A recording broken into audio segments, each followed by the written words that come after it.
Hey there, it's no skin off your nose to supersize and grow your business. Sharon Horne-Ellstrom here, and our idiom today is no skin off your nose. This is an American idiom from the 1920s. It's relatively new. It's, 100 years old, but in terms of idioms and words and what things mean, 100 years isn't really that long. Now, this idiom originally was no skin off my back, which is kind of a gross visualization, but what it means is it's of no concern to me. It's totally, doesn't matter to me one way or another. A thing or a feeling or an expression or what somebody else does is no concern of mine. It's no skin off my nose or your nose. Now, what the heck does this mean, and how can we apply this to our business? And why would we want to think about something, it being whatever, growing our business, for example, being no skin off our nose? How about making the world a better place? It's no skin off our nose to make a positive impact on the world than it is to create something that doesn't make a positive impact on the world. So why not go for what we really want and make the world a better place? There's my pontificating for today. Hey, let's all make the world a better place. I naively believe that every one of us wants to have an amazing, tremendous, happy, positive, successful life in our definition of that.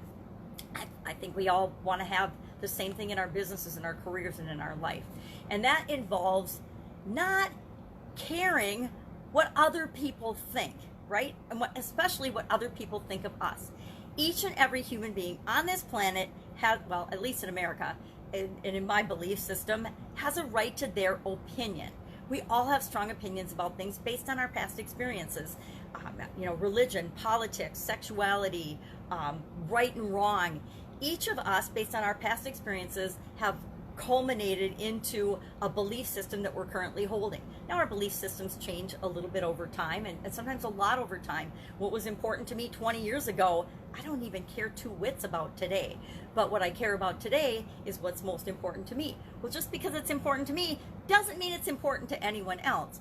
But I still am able and get to have it be important to me without it negatively impacting you or anybody else on the planet.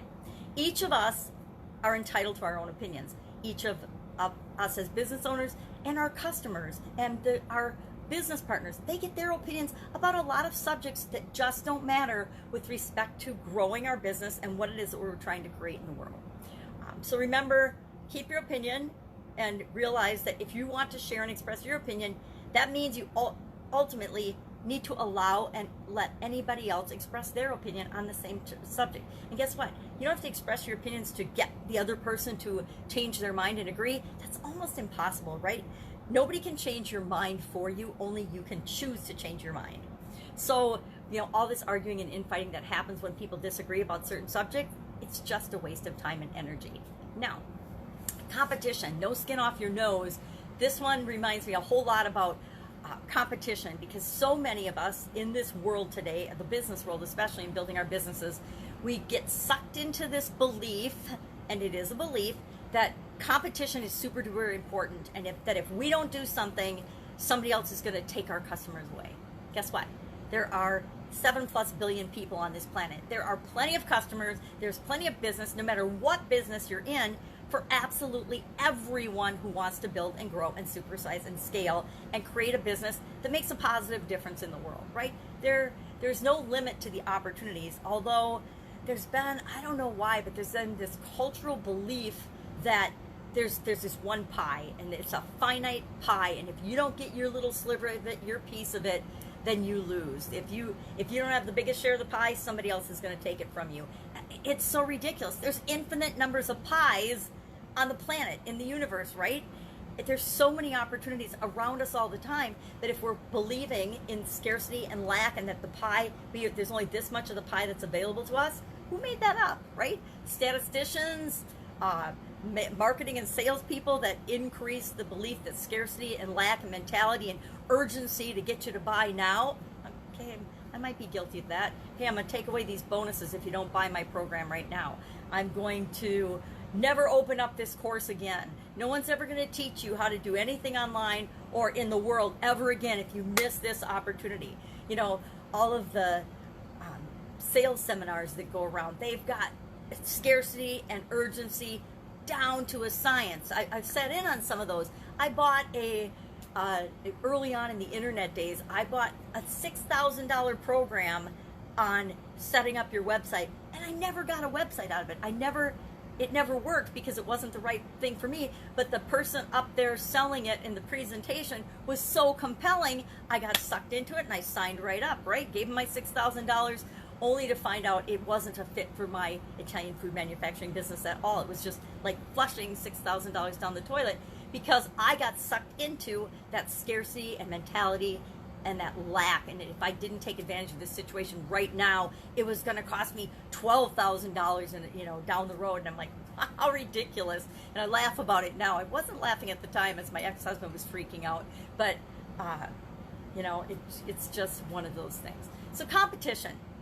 What the competition is doing is none of my business, because if I am serving my customers to the best of my ability and creating an incredible experience for them, they're going to stick with me no matter what the competition does, right? People do business with other people. They build relationships with other people. And if you continue to build that relationship, build that community, serve your customers better than anyone else can, then you never have to worry about the competition. And that comes from being yourself and focusing on the things that you are excellent at, because the things that you and your business are absolutely amazing at, your genius zone, are different than anybody else's. So I guess that's my 2 cents on no skin off your nose. I would love to know your experience with this idiom, no skin off your nose. I personally have run into it a lot. I'm trying to think, I'm sure I've actually said it to my kids before when they were having conflicts with people, and I've definitely had that discussion with my ex-husband and with other people that I've been in or out of business with. And I just want to say, steel yourself. It seems like every 4 years when it's a campaign year, social media has come to play such a huge role in our lives that you need to steel yourself for people's behavior online. It's like in the olden days when email first came out. People would say things and write things in email that they would never say to your face. In social media, it's taken that behavior and put it on steroids. So just remember, it's no skin off your nose for other people to have their opinion. Let them have their opinion. You're not going to change their mind, but stand up for yourself and make sure that you get to have your opinion and you express your opinion as well, because we live in the country of free speech, and that's a right for each and every one of us.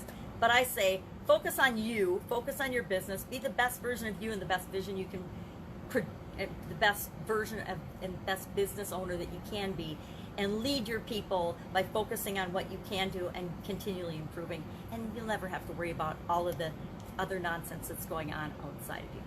Love to know your experience with this. Share in the comments below. If there's an idiom you'd like to know the meaning of, the history of, and how you might apply it to your business today, hit me up with that in the comments below as well. Otherwise, go out and make it an amazing day, and I will be with you tomorrow with another interesting idiom. What does it mean? Where does it come from? And how might you use it in your business right now? Take care. Bye.